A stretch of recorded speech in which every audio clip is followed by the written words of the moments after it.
now going to David Icke for an abbreviated 30-minute interview because he's got stuff he's got to do. David, you're in New Zealand, right? Yes, mate. I arrived literally a few hours ago, so I've not had a lot of sleep. But yeah, it's the last stage of a Australian New Zealand speaking tour, which has been unbelievable.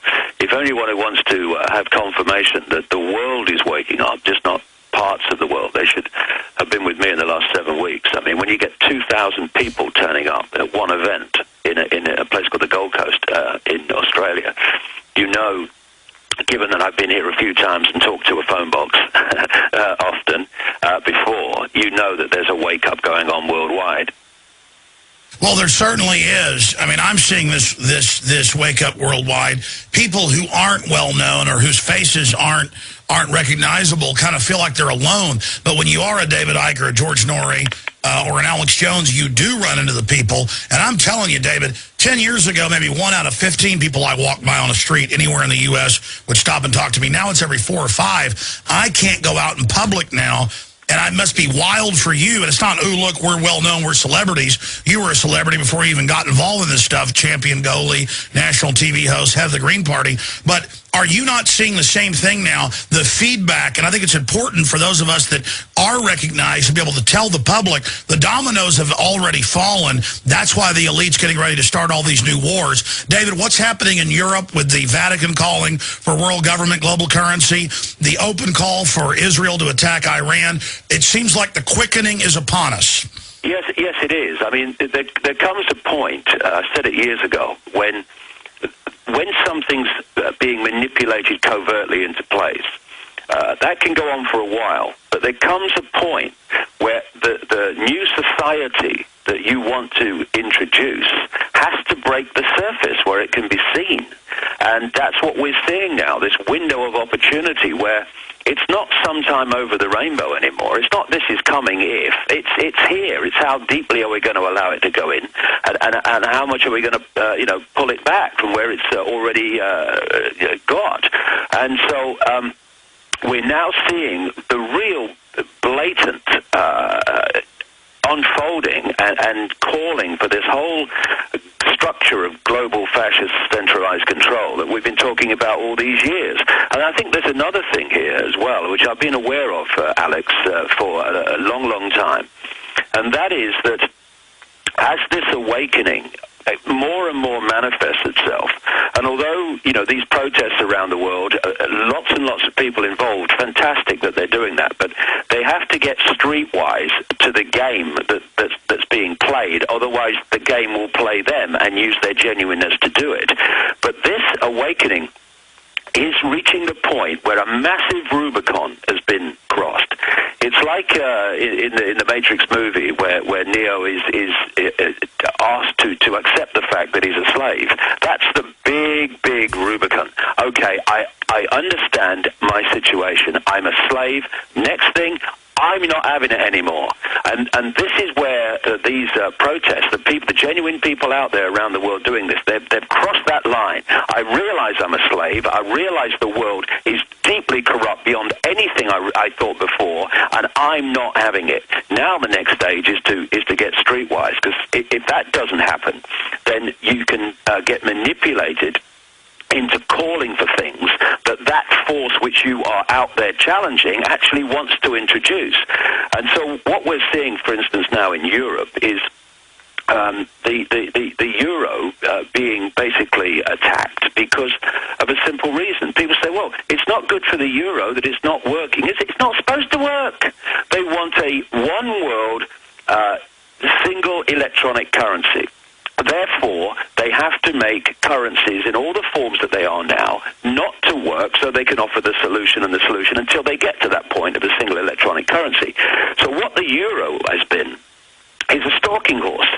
All over Europe, you had the lira, the franc, the Deutschmark, all these different currencies. Now, if you want a one-world currency, you've got to mop them up. And if you're going to mop them up one after the other, you know, in terms of individual countries, then it's going to take you a long while. So you introduce a single currency for all those former multiple currencies in Europe, and you introduce the euro. Now the lira's gone, the franc's gone, the Deutschmark's gone. In one fell swoop, you've done it. You know, apart from one or two like Britain, I still have the pound. But then, next stage, you've got to make eventually the euro not work, because that's not your end product. Your single electronic currency is your end product, and thus we're seeing the undermining of the euro. I'm not saying it will disappear tomorrow, but it will disappear eventually. And for it to disappear, it's got to be made not to work, and for people to think something has to replace it. And that's the way we're going all over the world. And when you've got the Vatican, which is the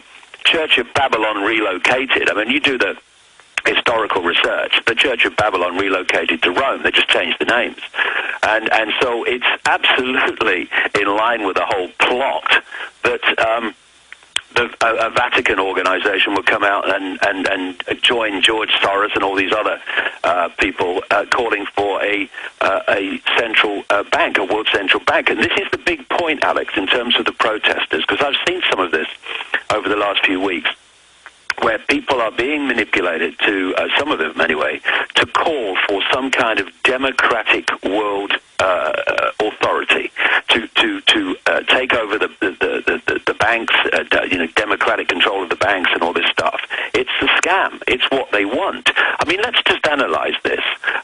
We have got into this mess of the control of the few over the many in a simple process, the constant, incessant centralization of power in all areas of our lives. They gave it a name decades ago, globalization. That's just the agenda unfolding.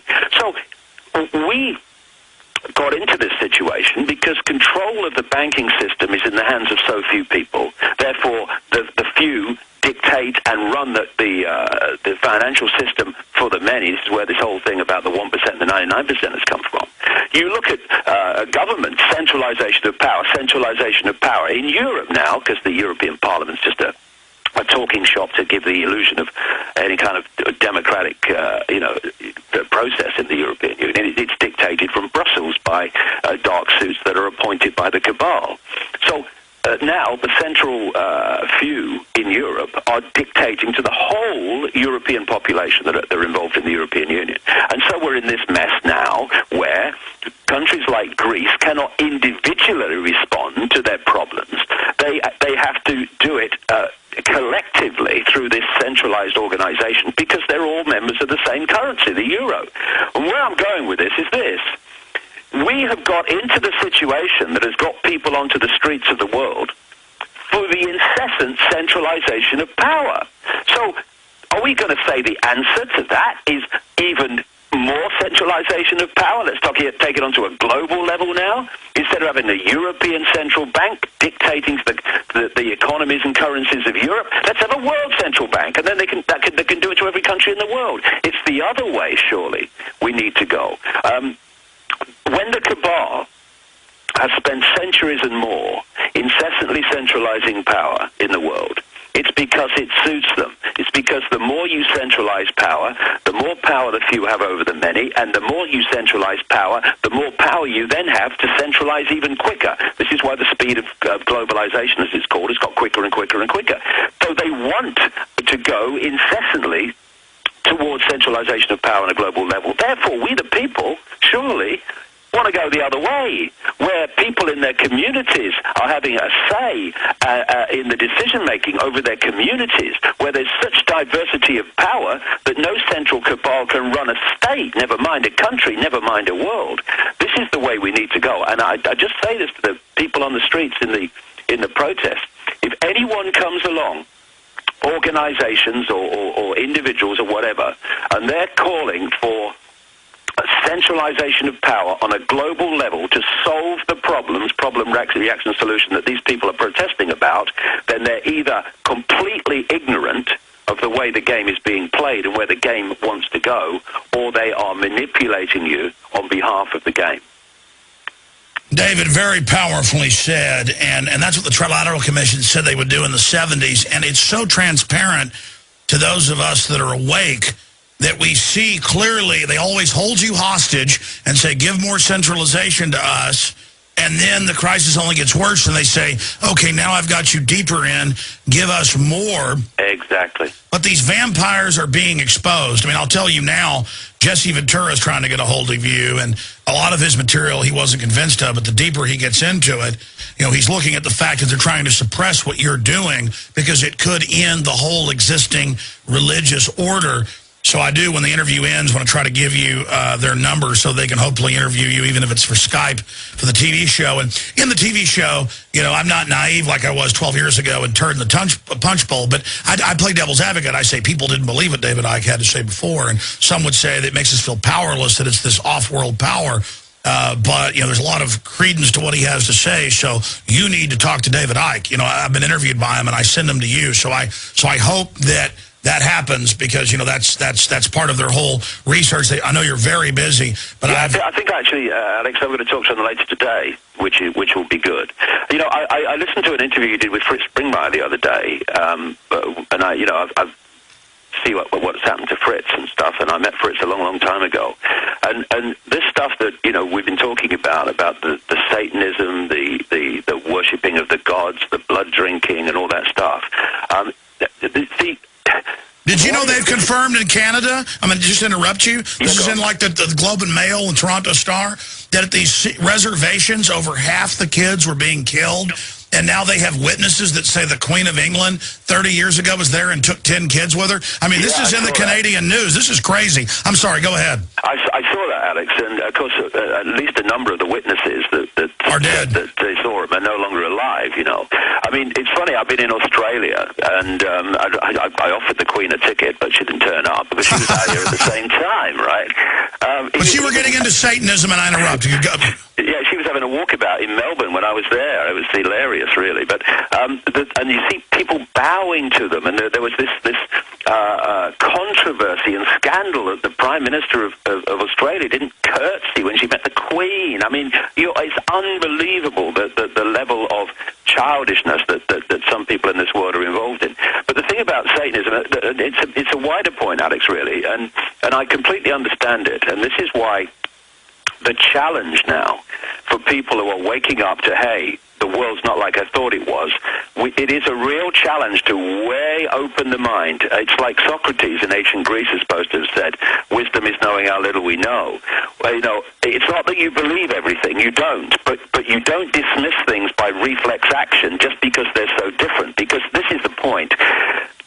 The difference between the world that we're sold through our lives, through the media and the education system and all the rest of it, the world as it works and what's going on, the powers that are deciding things, is so unbelievable, breathtakingly, staggeringly different to the world that's really going on in the shadows and what's going on in the shadows, that chasm is a real challenge for people to leap, to think from their perspective of a lifetime about this is how the world works, this is how I've always understood it, to leap into what's actually going on. Yeah, we're investigating that chasm. Yeah, it is. It's a major challenge, but we need to do it because the rabbit hole is very, very deep, and the deeper you go in the rabbit hole, not only do you understand so much more, what it's like is when we're looking at the banking scams and the political scams and the engineered wars and all these things that need to be exposed, and we're all doing our best to do it, symbolically, we're actually looking at a movie when it's hit the screen. When you go deeper in the rabbit hole and deeper in the rabbit hole, you get closer and closer to the projector that's projecting onto that screen. In other words, all the stuff in the background that manifests plays out as men in dark suits manipulating the banking system and orchestrating 9/11 and all that stuff, and the people in the military doing that, and intelligence. And so you get closer and closer, not only to understanding the real force behind the world that we experience every day, but also the answers to it, how to unravel it, because that's where the answers lie as well. And these people have been involved in satanic ritual, these bloodlines, right back to the ancient world for a long time, because of the way humanity in general had, its attitudes at that time. They did it openly. They did, open sacrifices to the gods. And by the way, this is an important point. they sacrificed young virgins to the gods. What's young virgins code for? Children. And there's a reason for this, that the children's energy changes at puberty. I mean, we see a hormonal change at puberty, but actually it's an energetic change which manifests through as a hormonal change.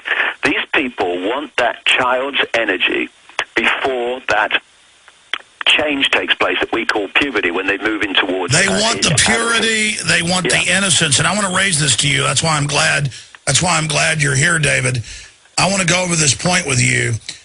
I remember you over a decade ago talking about this, Fritz as well, but you even before, talking about the Transylvanian bloodlines. The British royalty really isn't even British. They're German, but they're not German. They're Transylvanian. Yep. Now, the Prince of Wales, who calls for world population reduction and all the rest of this, he has come out and he's bought a house in Transylvania in the Carpathian Mountains and Forest.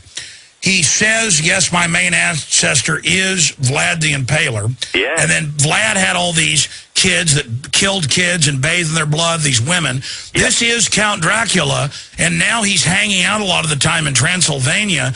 And again, these legends all go back to at least something real. And then you see the British royalty, which is really Transylvanian, pushing world government, pushing population reduction, pushing cancer viruses, World Bank programs in Uganda and Honduras, mainstream news the last month, mowing villagers down to take their property.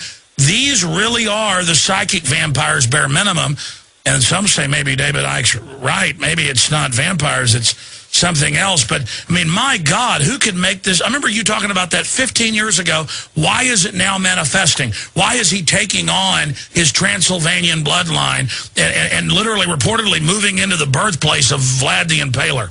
Well, you know, Mary of Teck, who was the grandmother of the present queen, I think it was the grandmother of the present queen, she is a direct descendant from the sister of Vlad Dracula. So the whole stuff is in there. And Vlad Dracula, of course, was that whole family that he was part of, was the inspiration for the Dracula stories. And, you know, like I say, you know, these people have been doing it openly before humanity grew up to a large extent, and it was no longer acceptable. And now they do it behind the scenes, but they're doing the same things. And, you know, Vlad Dracula, he used to impale people on spears and stuff, and they just let them rot to death. Yeah, but now they admit the British royalty, even 100, 200, 300 years ago, was eating human flesh. I just showed a Daily Mail. I know. But of course, it's like I said in my latest book, you know, it wasn't hundreds of years ago, the last time that the royal family ate human flesh. It was probably a week last Tuesday. You know what I mean? I mean, this is the chasm, Alex, that I was talking about a few minutes ago. The chasm to encompass at least the possibility, and it's more than possibility. This is fact, but at least the possibility that these people that we see on CNN and the BBC and the Queens and the Royal, and that's the other point. Then that's not you know, you made the point now about German and Transylvania, but that's the same of the Spanish royal family, the Danish royal family, the Swedish royal family, the Belgian royal family, the Norwegian royal family. When you look at them, they're like branches of the same bloodline network, and thus they are like chief executive officers placed into countries to run the show on behalf of the cabal. And of course, when we had this resistance to overt, in-your-face royal dictatorship, and what we call politics started to move in and take that over, because it was power to the people. Some of these bloodlines stayed in overt royal situations, like the British royal family and etc. and those others. But a lot of the other royal bloodlines that still are perceived as royal because they have particular genetics, they went into the dark super professions. They went into run the banks and run the politics, run the transnational corporations. And so this bloodline, which it's like the peak of an iceberg, tip of an iceberg. The tip of the iceberg of the bloodline is what you can see. People that are in certain positions of power and head of state because of their genetics, like the British royal family. But under the water, under the scanner, under the radar of that iceberg are all these bloodlines like the Rothschilds, the Rockefellers, and what have you, who are the same bloodline network, but they wear dark suits instead of coronets. But it's the same thing. And it's often the ones that don't wear the coronets that have more power in the network than those who do. So it's... well, let's go back to Dracula, though. All of them, Alex, are involved in the Satanism, because that's what that bloodline does. I explain it in detail. But, David, let me stop you, because as this becomes more apparent, it becomes more and more, as I research more and more, it becomes more apparent that you're onto something. We have all these archetypes. I've studied more history. The Greeks would actually have hunting of vampires. The Romans did it. Every culture feared this, whether they were psychopaths that thought they were people that needed blood or whatever. The point is, this group has always been amongst us. They get into power. They set up public bloodletting, public sacrifice. Nero... That's absolutely right. Nero's on record... sacrifice to them. Nero dressed up like a werewolf and would go at public parties and chain down a slave and chew out their throat. That's mainline history. So, why? Where is this going? What are they going to do as we awaken? How does it tie into the Satanism? Because whatever's behind it, the point is these people are there. We have the archetypal aristocrat in the tuxedo with the cloak who's really a blood-drinking killer. I mean, what is the legends telling us? Well, I mean, let's go some way deep into this from where this is coming from my point of view. When you do the research of ancient legends and accounts and what people call myths, but ancient myths have such a symbolic truth when you get into them deeply. They talk of a reptilian-type race that came to Earth and started to manipulate and impose itself on humanity. And one of the interesting things is, and I think very, very significant, is every single one of these legends in different parts of the world talk about the fact that these reptilian entities demanded human sacrifice. The legends in southern Africa say that these Chitahuri, the children of the serpent as they call them, introduced cannibalism, which didn't happen before they arrived. And when you have these ancient stories, legends, accounts of the sacrificing humans to the gods, children overwhelmingly to the gods, then these are the gods they were sacrificing them to. Because, let's get into it. These entities operate overwhelmingly outside of this incredibly narrow band of human visual sight, which is called visible light. It's unbelievable how narrow band of frequency that we are actually perceiving when we look through our eyes, compared with, this is mainstream science, compared with what is actually existing in this universe on other frequency ranges that we can't access. So when these entities are operating outside of the visible light human frequency range, we can't see them. And they find it difficult to come into our frequency range because they're a different frequency entity. So what they've done is they created hybrid bloodlines, which we call the Illuminati bloodlines. And they have a greater infusion of reptilian genetics. People have told me there's more copper in the blood of these hybrids, and thus in a certain chemical process, their blood turns a greeny-blue color, which they tell me is the reason for calling these aristocratic and royal bloodlines the blue bloods. So what they've done is created representatives within the frequency range visible light that we experience to run this reality, our world, on behalf of these hidden masters. And the thing is that if you have everything in the end, again, this is mainstream science and quantum physics if you get into it, everything, no matter how solid it looks, its basis is a vibrational information field. It's a frequency field, a waveform field that is vibrating to a certain frequency. If it vibrates to a very slow frequency, then it manifests in our world as something that's really solid, like a rock or a wooden table. If it's vibrating much quicker, it becomes much more ethereal in the way that it manifests in our reality. And so, therefore, if you can get the genetics closer to these entities, then there is a vibrational capacity compatibility, a frequency compatibility with these hybrid bloodlines that is much closer to these hidden entities than the general run of the global population. Therefore, and again, this is an ancient theme that goes back as far as known human history, possession, that is still being talked about today, and it's true. These entities possess, because of this vibrational compatibility they have, much greater than the general human population. They can control, connect with, and control their mental, what passes for their emotional processes, and therefore... So basically we're like robots for them. All I know is this, David. Yeah, well, just let me say this, Alex, because this will really simplify in a minute what I'm trying to say.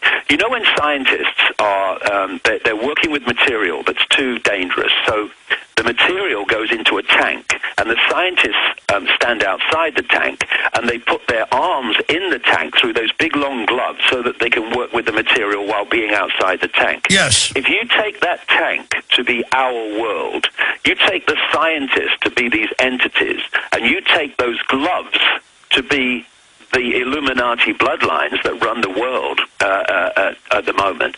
That's the dynamic. That's the relationship between them. So these people like the Rockefellers and the Rothschilds and the British royal families, they're just puppets in their own way as well. But because they look human and have different names, they hide the fact that there is a specific force behind this, which is orchestrating all of this stuff. And these gods, as they perceive them, they're the gods that these bloodlines do the rituals to, do the sacrifice to. For this reason, when they are sacrificing someone, there is a release of absolute terror, and that energy of terror, of fear, of unbelievable levels of terror, that is absorbed by these entities, and they feed off it. It's their sustenance. And then at the same time, when this unimaginable level of terror is manifest, a particular adrenaline enters the bloodstream, and the Satanists in human form, shall we say, that are performing the ritual within our world, they then drink the blood with that adrenaline in it, and they get a high, just like the highest drug you can imagine. They go crazy.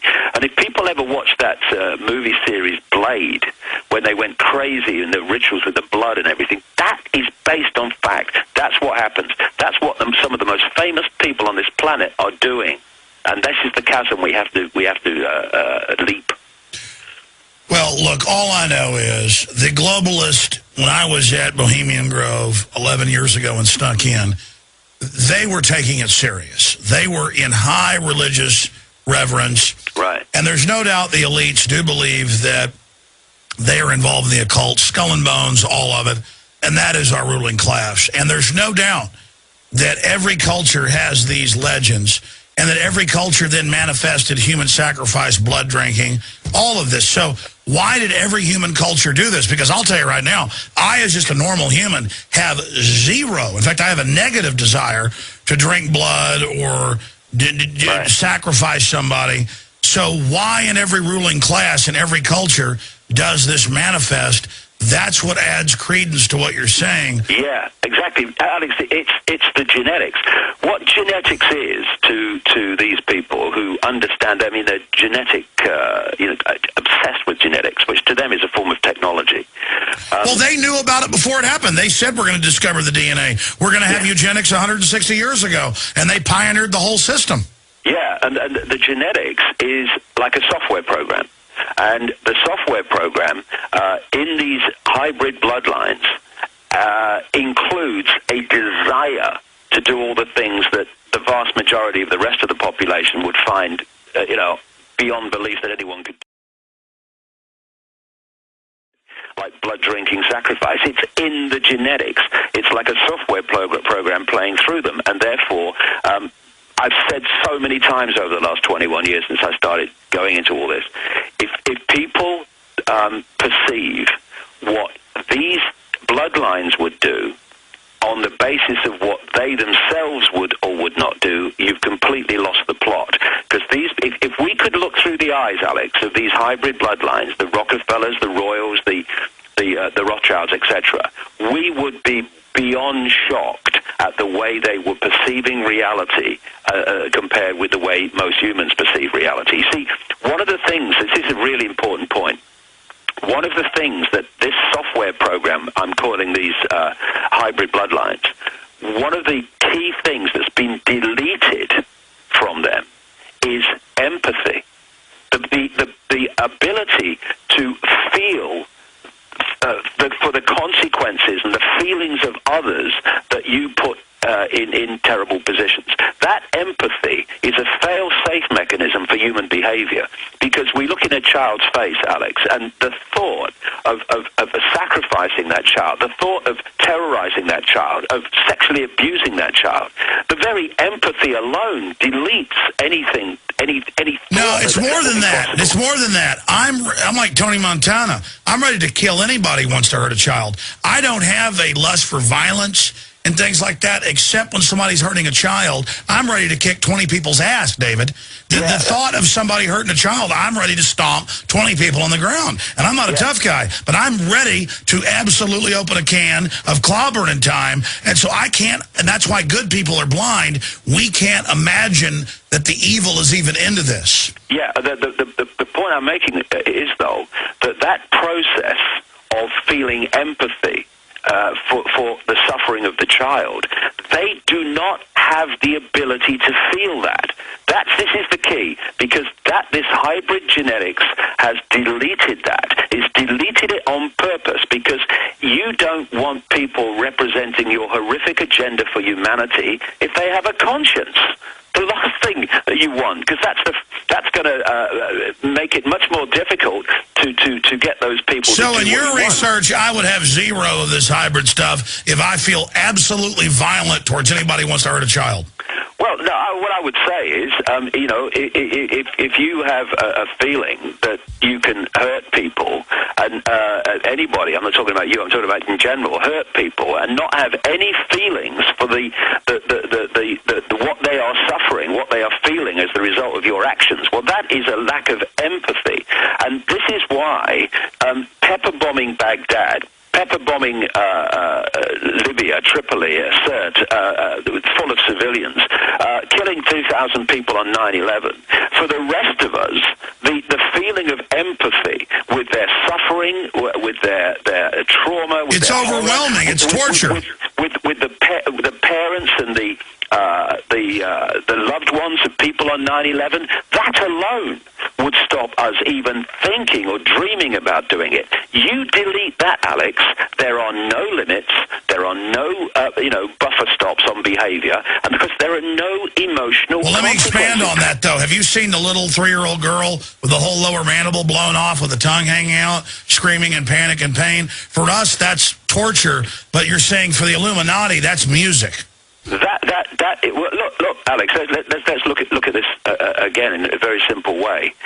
If you are capable, without empathy, without feeling, to sacrifice a child and go through the ritual that builds up and builds up and builds up to it, building systematically the terror in that child, are you going to give a damn about a child blown apart by a NATO bomb? No, you're going to think it's great. You're going to think it's fun.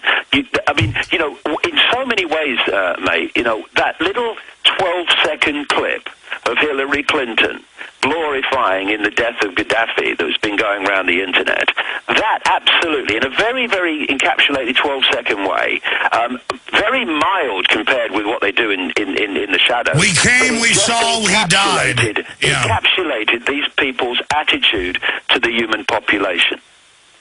Yeah, we came, we saw, he died. And the reporter giggles with demonic pleasure. Hillary, and the word is, they had agreed to have him surrender. Hillary was what the sign. She landed. They set him up. He came out in a white flag, and they killed him. Yeah, absolutely. And until we breach this chasm and realize what we're really dealing with, a level of what people call evil. I mean, that's even a word that doesn't describe it. A level of darkness, of beyond our imagination to comprehend where the depths that that is the power that is running NATO, that is running governments, that is running the banking system. This is why, let's look at this again, this is why they'll crash the banking system to get a massive problem to which they can advance their agenda with a solution. Look at the people in tent cities across America. I could bloody cry when I see it. And decent people with their families who are out of work and can't pay their mortgage because of the banks who then come across and take their house away. And they can do that. They can look at the television every night and see this stuff and go on the internet, and they can see the suffering of vast numbers of people in Greece, in America, and all over the world. They can see the unbelievable suffering in what's become the third world, where they make their products for cents on a dollar in starvation wages in sweatshops, and then ship them across the world and charge as much as they can get for them. They can do that. They can do all of that. This is the mentality that's behind it. The same mentality that can sacrifice a child will have no problem doing that to vast numbers of people. Well, David, it's more than that. And this is why I want to close with you in the last 5-6 minutes we have left. The genetic engineering, the UN releasing mosquitoes that forcibly inoculate us, Bill Gates making jokes about killing grandma to create 10 jobs, the reduction in fertility, the autism exploding, this culture of death. I want David Icke to tell us now, whatever these psychopaths are, they might as well be blood-drinking whatevers. I mean, they're psycho demons, whatever they are, who don't have empathy and who don't have a soul and who are my eternal enemy. What is their end game? You say they're running out of time, but if they had their way, what are we facing? What's coming up, this great challenge? What do they want to set up in this world? Because no doubt the awakening's happening. They're coming in, both feet down, trying to keep us down. David Icke, what are we about to see? What is their end game? And how does the battle end? How does it unravel? Sum it up. Well, just very quickly to start with, you mentioned there the obsession with death. We think about radio stations. If you're broadcasting on Radio 1, you're not going to connect with Radio 2. It's on a different frequency. If you therefore are going to absorb energy, which is your sustenance, then you've got to get that energy on the frequency of Radio 1, your frequency. And the frequency of these people, by their very, very nature, because our frequency is dictated by our attitudes and everything, is low vibrational. It's the same frequency range as low vibrational human emotion. So the more that fear, anxiety, frustration, but anything that's surrounding death and destruction is generating the very energy from humanity that you are taking your sustenance from. This is why they're obsessed with death and everything to do with death. To them, you see, when you pepper bomb Tripoli, you're creating a vast explosion by what you do to those people and decent people. Sure, it's blood in the water, so they're trying to create death and destruction. Because that creates the very energy that they absorb. Love, appreciation, kindness, peace. These are energy frequencies that they can't access. This is why they don't want that in the world. Well, that's why the television is designed to lower the overall brainwave. Exactly, and the movies and all that stuff. But in terms of the end game, what they are looking for is a vastly reduced global population, vastly reduced, and that would be beyond what we perceive as slaves now. They would eventually be manipulated specifically. This was in Brave New World, Aldous Huxley, specifically bred to be slaves, to have enough intelligence to serve as a slave, but nothing like enough intelligence to realize that they're slaves in their situation. So they would just do it without question. They want a network of mind control, constant mind control, which they're now starting to bring in through these smart grids and these light bulbs, these so-called energy-saving light bulbs. What they are, actually, it sounds crazy, but it's not. They are transmitters of information. And, I've in my new book coming out in January, I've quoted the scientists who've looked into the transmitting information through the electrical system, and they've explained how it's been done through this woodpecker signal that came out of the Soviet Union and through other means, even with the grid that we have now. And what the smart grids are with these smart meters, and I've just come from Australia, they're kicking up a fuss there, they're kicking up a fuss about them in California. No, they admit they can cause cancer, so they can beam whatever frequency they want. Exactly. They're in your house, and they admit, it was on the news today, even San Francisco Chronicle, the smart meters can even with an algorithm tell what you're watching on TV. Yes, exactly. And so this smart meter grid, this smart grid, which they want to connect in every country, and in every country connected to a global network, it is a purpose-built surveillance operation, so that they, like you quite rightly say, can see the fine detail of your lives through the communications with the operating center. But also, they admit that, by the way. They admit they're putting up nationwide street lights that listen and videotape you. Yeah, exactly. But the key thing beyond that is that they can send information the other way, and through this delivery system, which these light bulbs are a big part of it, they're delivering within the frequency range of human brain activity information which people are designed to decode as their own thoughts and perceptions. It's a mass mind control operation. And so, there's so many elements to it, but what they want is this, the population, human population, that comes into this world through not even procreation, as Brave New World talked about eventually, but through, laboratory means.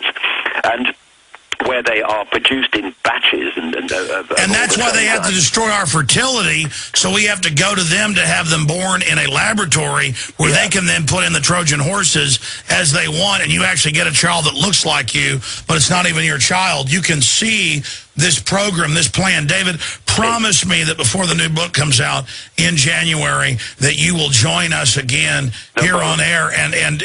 But in closing, because I got Mike Adams, waiting to come in here. Yeah, Mike's a great guy. I love his stuff. He's awesome, but I keep you for 10 hours. I would, but and I'm sorry that we didn't get your email till earlier with the phone number, crazy internet stuff. But in closing, all of this, though, to give hope from my gut is because the system is panicking and they have failed and they're scared.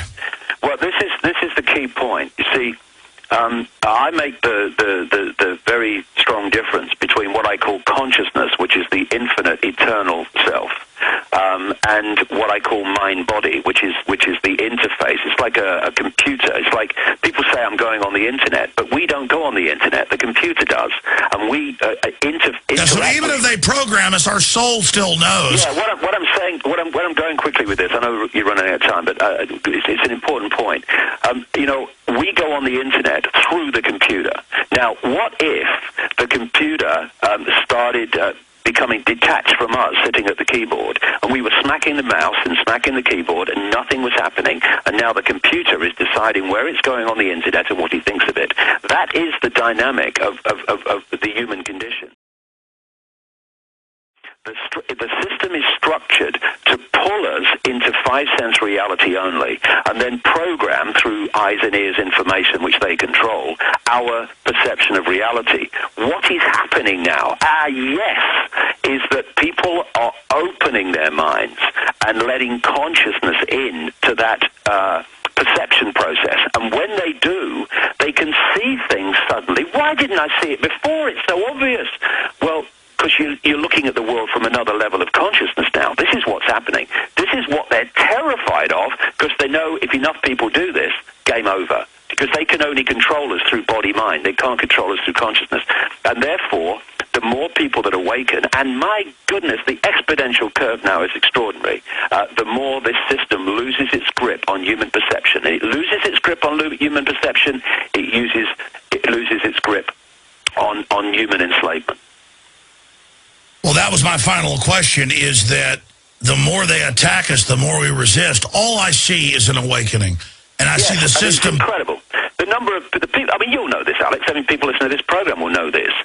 How people now, who you'd have said, never them, never her, never him, never. And they're now going, hold on a second, this has started to make sense. And you're going, Not you.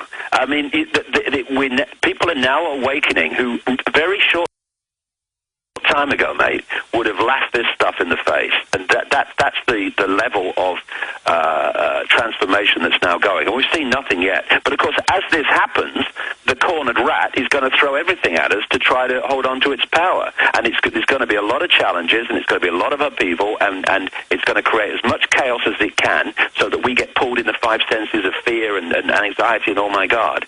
But it's not got the power to ultimately prevail. It's not. But it can cause a lot of problems for us, as it already is. And that's what the new war is about. That's what it's all about. Yeah. What's the name of the new book coming out? Remember Who You Are.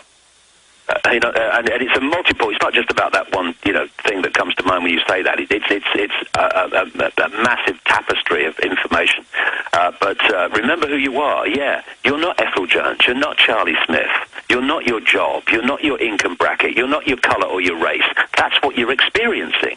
You are consciousness, all-powerful, infinite, eternal consciousness. All that is, can be, and ever will be. And when we move to that perception of self, to that self-identity, suddenly, power's little me, I just work down the store, forget it. That's an experience. It's not who you are. And this recognition of our true self and our true power is what's going to bring this house of cards down. Because the house of cards is held together by us believing the illusion that we're only little me. You know, David, not only is the public on fire, the general population waking up, I don't think in probably 50 interviews, just a guesstimation, I've ever heard you this energized. In fact, it's painful to even end this interview with you now because I can't imagine what else you have to say. You sound like you are on fire right now. Oh, yeah, I am. I'm energized. You know what it's like? You know when you bang your head against a wall and you get a headache and then suddenly the wall starts to crumble, you think, hey, I'll bang it some more now. And to see the light go on in so many people, I mean, the 2,000 people turning up in just one part of Australia, which has a population of only 22 million. I mean, there were 6 other events as well as that, and we're moving. And I'm just coming into America. I'm talking in Cleveland, Ohio, next Saturday, and then New York the Saturday after that, Sunday after that. And I'm looking forward to going to the Wall Street protest and seeing what's really going on there. Wait a minute, you're in the U.S.? Well, let us during the main show. Let me put you on hold right now. I know Ventura's people want to call you right now about getting you on the show. They're listening right now.